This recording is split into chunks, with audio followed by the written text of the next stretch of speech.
Miguel Iterati back here at the iBob Vaults, and we're going to get you with one of our talk and shoot boxing video blogs. We got a lot of boxing odds popping up this week. Closing out the week on Saturday, February 4th, we've got odds coming in from England and South Africa. We got Rhino Liebenberg, minus 210 favorite over Enrico Colling. Colling paying back at plus 175. Light heavyweight action set at 10 rounds there. Kind of local fare, obviously Liebenberg, South African. Maybe we'll see him on the world scene at some point. Getting over to England, better known fighters here at this point. You got Chris Eubank Jr., and he's in his big fight for this marginal world title at super middleweight, and he's taking on Reynold Quinlan. And it's a laugher because Eubank's at minus 12,500 on this one. Means you got to bet $12,500 to win $100. So Quinlan paying back at plus 4,000. So if you bet $100 on him and he wins, you make $4,000. So gives you an idea that Eubank's going to win this fight. Over/unders at 7.5 with the over at minus 185. I'm sorry, the over is at plus 145 and the under is at minus 185.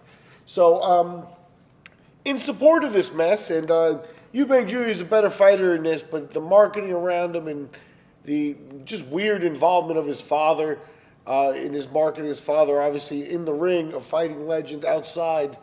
You know, he's a 50-year-old that dresses like, you know, he's Will Smith's kid or something. And you got a situation where I don't know what's going on there with the marketing, but I do believe that Eubank is one of the top guys as a middleweight. I don't know at super middleweight what he'll be able to do with some of those guys, but we'll see. He's going to get a marginal world title here, and then he's going to let his mouth and dad run wild and make challenges. We'll see if he backs any of them up. In support there, in England, he's got heavyweight action. David Price is back. Why on earth is David Price back? He's minus 280 favorite over Christian Hammer. You know, Price, a big guy, Olympic bronze medalist, I believe, but he's been knocked senseless a few times as a pro.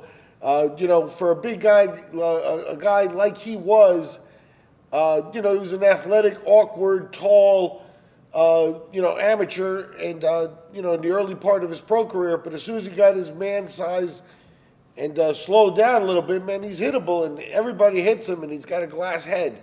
So I don't even know why he would even fight. Hammer, he's a marginal heavyweight who's been fighting for a long time. He's trying to get his name back up. He's coming off a good win.